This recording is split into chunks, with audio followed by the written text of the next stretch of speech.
हाँ देखो, पहला चीज जो इन्फॉर्मेशन वो है कि examination is going to start, sent up examination is going to start from 23rd of November to 30th of November. ठीक है, 23 से लेकर कब तक चलेगा? 23 से लेकर चलेगा 30 तक। ये हम वीडियो में बता चुके हैं। ठीक है, कौन? नवंबर। ठीक है, 23 से 30, एक हफ्ता लगभग में चलने वाला है तुम्हारा सेंटअप एग्जाम। सेंटअप की बात कर रहे हैं, बोर्ड एग्जामिनेशन।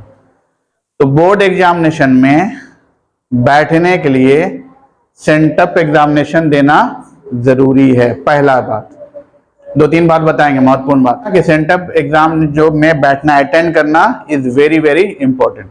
पहला बात। दूसरा बात कि सेंटअप एग्जामिनेशन में पास करना is also very very important. ऐसा नहीं कि फेल कर गए। अगर कोई क्वेश्चन अराइज होगा कि अगर कोई लड़का या लड़की फेल कर जाती है तो क्या होगा, तो फेल कर जाती है तो उसको मैट्रिक बोर्ड में बैठने नहीं दिया जाएगा। इस बार बिहार बोर्ड का ये आदेश आ चुका है। क्लियर हो गया? फेल हुए तो नहीं बोलोगे सर रजिस्ट्रेशन कराए हैं, आपका रजिस्ट्रेशन का पैसा वापस कर दिया जाएगा। अगर तुम फेल करते हो या करती हो तो रजिस्ट्रेशन का पैसा रिफंड करेगा। कि अटेंडेंस का भी आया हुआ है कि अगर कोई छात्र या छात्राएं अटेंडेंस 70% नहीं फुलफिल कर पाते हैं तो दे आर नॉट क्या बोलते हैं कि eligible for attending the annual examination. वो एलिजिबल नहीं है, उसको वहीं से हटा दिया जाएगा। अब ये अलग बात है कि आगे क्या करता है वो अलग बात है, लेकिन जो इन्फॉर्मेशन आया वो हम बता रहे हैं। ठीक है, पास करना जरूरी, 70% होना। आदेश आया है, फिर अनिवार्य कर दे, हो सकता है छाटने लगे, कोई ठिकाना नहीं है। बिहार बोर्ड है ना, बिहार बोर्ड कुछ भी लागू कर देता है, कभी हल्के में ले लेता है, कभी भारी में ले लेता है, इसलिए ये सब चीज जानना जरूरी है। ठीक है, एक चीज ये है कि सेंटअप एग्जाम क्यों जरूरी है। सेंटअप एग्जाम इसलिए जरूरी है कि बिहार बोर्ड चेक करना चाहता है कि तुम अब तक में बिहार बोर्ड में बैठने के लायक हो कि नहीं हो, तुमने उतनी तैयारी की कि नहीं की, पास कर रहे हो कि नहीं कर रहे हो। अगर घटिया या घटिया तो दोनों ही हो गया, घटिया स्टूडेंट लड़का हो या लड़की हो, ठीक है, अगर अच्छा नहीं है तो वहीं से वो खारिज कर देगा, बोलेगा नहीं लायक नहीं है बिहार बोर्ड एग्जाम में। समझ में आ गया? इसीलिए वो पास फेल का मुद्दा वही करो, मतलब वो आगे में जो है ना भीड़ लगाना नहीं चाहता है, वो चाहता है कि जो अच्छा लड़का या लड़की हो वही आगे बढ़े बस। तो तुम लोग को मेहनत खूब करना पड़ेगा। फिर से द्विघात समीकरण, क्वाड्रेटिक इक्वेशन, पावर कितना? 2। स्टैंडर्ड फॉर्म क्या है? पढ़ो जोर से। फिर से ये क्या है? स्टैंडर्ड फॉर्म है। विविधकर मतलब क्या होता है फॉर्मूला? क्लियर है? चलिए, तो यहां तक तो हो गया सब चीज क्लियर। अब मेरा है कि जैसे हमको निकालना है, पहचानना है, जांच करना है। ठीक है, जांच अगर करने देगा, पहला क्वेश्चन अगर देगा जांच करें, पहला क्वेश्चन क्या रहेगा? जांच करें। तो जांच करना होगा कि क्या चीज जांच करना है कि द्विघात है कि नहीं, द्विघात समीकरण है या नहीं। समझ में आ रहा है बात? समझ में आ गया ना? क्या जांच करना है कि द्विघात समीकरण है कि नहीं। ये किसमें हो सकता है? ऑब्जेक्टिव में आ सकता है, सब्जेक्टिव में आ सकता है। ठीक है, कैसे करना है भाई? तो वही तोड़ के करना है। ठीक है, तो एक पीस हम उसको बताते हैं। क्वेश्चन है कि x-3 2x + 1 = x, -5 क्या है? द्विघात समीकरण है। द्विघात समीकरण के लिए पावर कितना होना चाहिए? जोर से बोलो। पावर कितना? 2। घात कितना? 2। ठीक है, तो इसको हम तोड़ेंगे। यहां से घात तो नहीं दिख रहा हमको क्या करेंगे? इसको हम तोड़ेंगे, ब्रेक करेंगे। तो ब्रेक करने का तरीका, ये मेरा हो गया x, ये वाला पहले लिखेंगे, ध्यान दे दो एकदम बढ़िया से। x पहले लिखा, फिर ये वाला पूरा उतर जाएगा, 2x + 1। समझ में आया? -3 x लिख दिए हैं तो क्या बचा? -3 यहां पर रहेगा, क्या बचेगा? ठीक है, क्लियर है? पता क्या चला? इसका इसके साथ, इसका इसके साथ हो जाएगा। इधर क्या करेंगे? डायरेक्ट ब्रेक करेंगे। x इंटू एक्स कितना, very good, minus 5 into x, कोई दिक्कत नहीं यहाँ तक। चलिए अब आगे बढ़ते हैं हम लोग।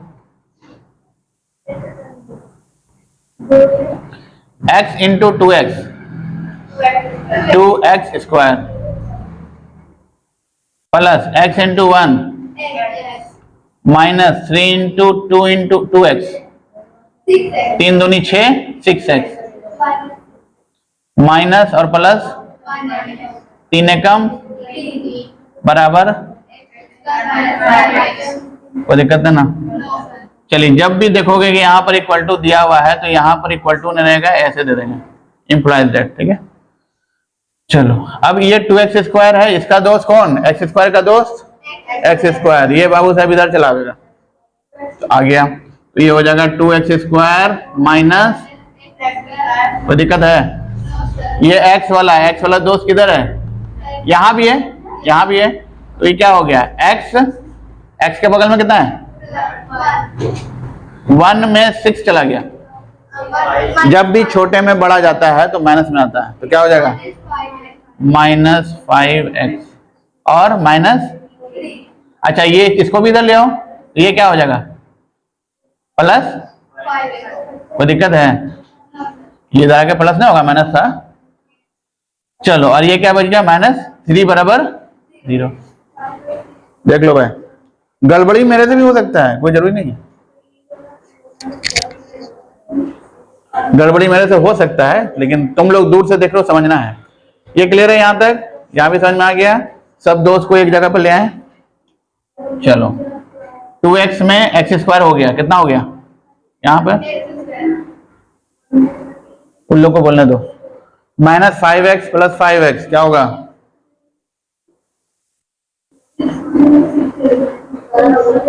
माइनस 5x प्लस 5 क्या होगा, अरे वाह, बोलो बोलो, सारा गाड़ी इसी पे चल रहा था क्या जी, एक माइनस एक प्लस से क्या करते हैं, हाँ तो कितना होगा, कटेगा 0 होगा, सोच रहे हो बैठ करके, दोनों सेम सेम है ना जी, एक तो माइनस एक तो प्लस, क्या होगा, भूलना मत, अब डेली एक ही बात बोलते हैं, ये कट जाएगा खत्म हो जाएगा, कितना बचा यहाँ पे -3 बराबर, ये फाइनल हो गया। आप कुछ हो सकता है इसका, नहीं हो सकता, यहाँ पर समय कितना आ गया, पावर 2 आ गया, इसका मतलब क्या हो गया, तो लिखेंगे द्विघात समीकरण है, आई बात समझ में, ये बना हुआ हो गया करेगा तुम लोग पास, तो बना हुआ फिर भी ये नहीं बता पा रहे हो तो तुम लोग, क्या निकालना है इसका, विविध कर डी का फॉर्मूला जोर से बोलना है, सब लोग जोर से, तो d चूंकि हमको पता है इसका विविध कर निकालना है, और d बराबर होता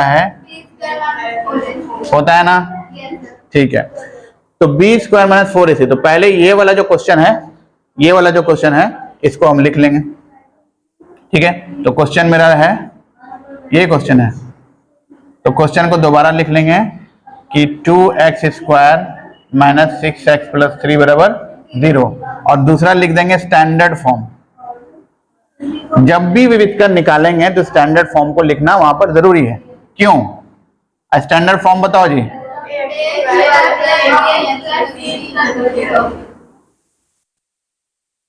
सबको याद है, ax square plus bx plus c, बोलो क्या है, ये स्टैंडर्ड फॉर्म है, और d का formula b square minus 4ac, बोलो क्लियर है। चलिए ax square plus bx plus c हो गया, अब a की जगह पे क्या है, b की जगह पे क्या है, -6, तमाचा कहोगे तुम लोग, पहले बताया है कि माइनस लेना है, b कितना, जोर से बोलो, b equal to a equal to c equal to, चलो c इक्वल टू 3 हो गया, फिर से बोलो a equal to b equal to c equal to 3, तीनों लिख देंगे, तीनों को लिखना पड़ेगा, ए लिखना जरूरी है, ना तो गलती होगा। A equal to B equal to C equal to, कोई दिक्कत है? हो गया भाई। अब क्या करना है हमको? विविध कर। विविध करके मेरा फॉर्मूला है d equal to b square minus 4ac। चलो बी बताओ भाई, बी मेरे सामने में है यहाँ, तो -6 का होल स्क्वायर। माइनस इसके साथ लगा हुआ है, कहीं भी जाएगा वो लटक के ही जाएगा, चाहे इसमें ब्रैकेट में स्क्वायर लगाना हो, कुछ भी लगाना हो, छोड़ना नहीं है, ठीक है। उसके बाद -4, ए का बोलो 2 लिखेंगे, सी का बोलो 3, कोई दिक्कत नहीं ना है।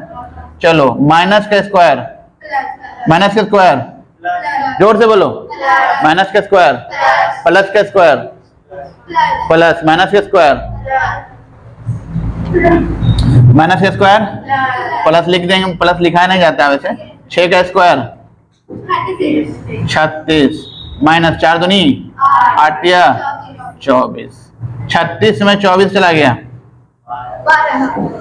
12, तो मेरा डी निकल गया 12, डी इक्वल टू 12।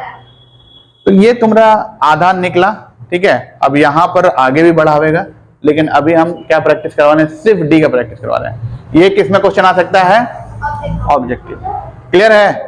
डाउट यहाँ तक? मूलों की प्रकृति, मूल समझ में आता है तुम लोगों को? रूट्स, रूट्स कितने होंगे द्विघात समीकरण के? 2। कितने? 2। अब वही मूल जो होगा 2 पीस होगा, एक अल्फा होगा एक बीटा होगा, ऐसे होता है, या तो दोनों एक से ले लेता है कभी कभी, समझ में आ रहा है? तो इस तरीके का मूल होता है, उसकी प्रकृति क्या है, मतलब नेचर कैसा है। x इक्वल टू क्या होता है, सिर्फ रीडिंग देना है, ठीक है। रीडिंग दो यहाँ से। x equal to -b plus minus under root b square minus 4ac divided by 2a